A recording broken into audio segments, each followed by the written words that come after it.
Welcome back into the Sports Source. This segment of our show brought to you by Safety Systems. Nothing's more important than the safety of your family, your property, your employees, your business. For nearly 20 years, Safety Systems has been protecting all those things. Locally owned leader in residential and commercial safety and security systems all over East Tennessee. The new year is a great time to get in touch with J.J. Surlis and the staff at Safety Systems and ask them about protecting your property, be it home, be it work. Safety Systems. Okay, we've got our buzzers out. Impressive, eh? So I'm going to ask some questions here, and I'm going to have some statements or questions. You guys buzz in. I'll give you instructions as we go. Butch Jones broke his silence this week with a radio interview with ESPNU. I'll give you some of his quotes. Buzz in if you have a problem with anything he says in this quote. Okay, quote 1. I'm very proud of what we were able to accomplish.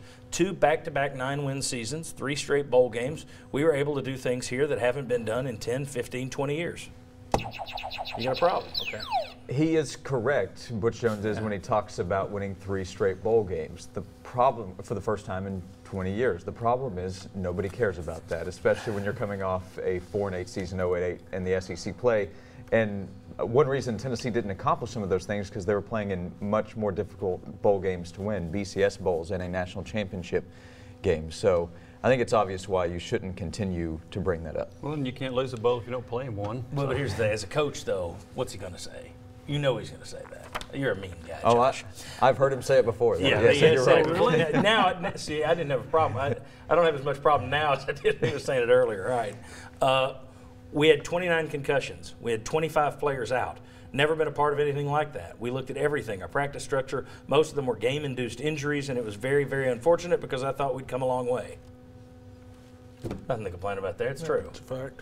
Well, as far as we know, it's true. I didn't know about the 29 Yeah, concussions. 29. I knew they had a lot of them, but that's a lot steep. more than I thought. Maybe should have revealed that when he was still at Tennessee. There you go. All right, next one. He also said that he's starting to get that itch to coach again. It was rumored that Arizona might look at him after they had to fire his mentor, Rich Rodriguez, but I just can't see anyone hiring him right now. He's taken such a beating in the press. I don't see anybody bringing in a guy who was 4-8.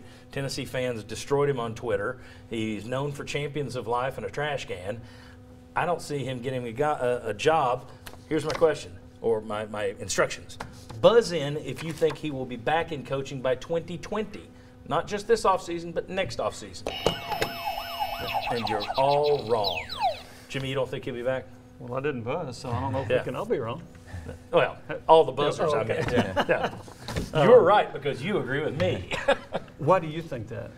I think his reputation is just going to be too tough for any athletic director to come in and bring him back out there. I also think, and maybe Derek Dooley's situation is going to change this, he's never been a coordinator, offense or defense, to hang the hat on, so I think that's going to hurt him in terms of getting back in as a head coach somewhere. It's just, I don't see him angling his way back in through the coordinator role, and I see him being too much of a PR hit for an AD to hire him. That's why I don't think he'll be back in by 2020. The other part that I'm having trouble with is that would he take a job at Arizona? Sure he would. I don't think he'd get it. Would he go back to a lower level? I don't know that he could accept doing that. That's why I think he will not be coaching the next 2 years, because I think there are jobs that he considers to be beneath him.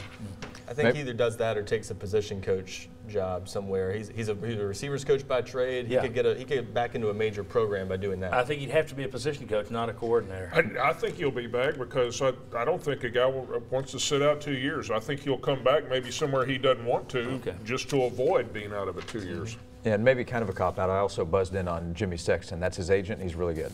I don't think he's going to get an opportunity. We'll see. I hope he does. Don't wish ill on anybody.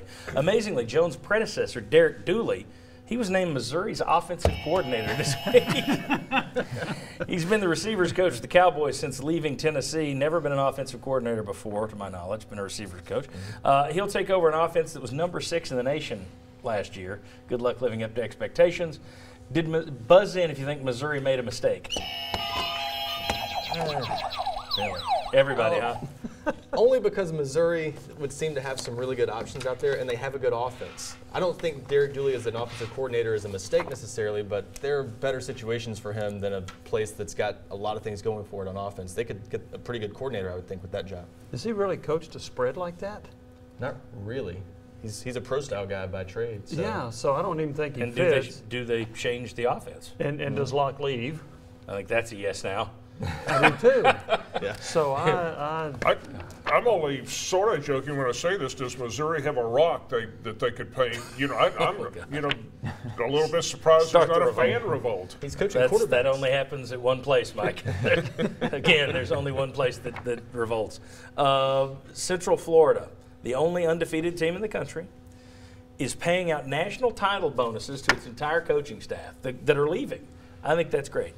They're holding a parade, and they're declaring themselves national champs. They're hanging a banner. Buzz in if you have a problem with that. Spoil sports. Go ahead. Why? I don't have a problem with them celebrating, having a parade, paying bonuses, being an undefeated season, but I would stop below national championship. It's bringing unwanted national attention. I think you're going to get laughed at a bit just by doing this. I don't think people mind you celebrating the good season. Calling it a national championship, I think, is going to make people say, you're never going to win a national championship. Stop acting like you did. Here's the thing. I think you nailed part of it. They're getting national attention. That helps. Look, they're paying $350,000 in bonuses to their coaches. Yeah. This is $350,000 in a marketing campaign. Yeah. That program and that school are getting talked about in Knoxville television today, all over the country because of this. So I don't think it's a bad deal. Tulane, though, you point out we were talking before the show. Tulane is now selling. They started this week selling 1998 national championship T-shirts, claiming a share of Tennessee's national title. Obviously, There you go. Didn't Kentucky claim one recently that they won in 1950 or 51? After And Alabama's claimed 400, and then Haywood and Gus came out with their book. They claimed 15 of them too for Tennessee. So I think everybody's in that boat. UCF, why not? Let's put it this way: UCF has a better claim to a national title this year than Tennessee did with the Litkenschwein. Yeah, Flurban poll. But no, you're paying bonuses to coaches that aren't even there. You don't have to pay them. No, that's a marketing silly. campaign. That's the point I was going to make. At least some illegitimate media outlet gave those national titles. No one, not even like College Football News or something, is given. I heard UCF Dan Lebitard the other day talking about it on radio. Yeah. He was giving it to him, so that counts. Tennessee has the Litkin House. They have the Lebitard. I think it's silly and absurd, and I think that's what college football is. There you go. All right.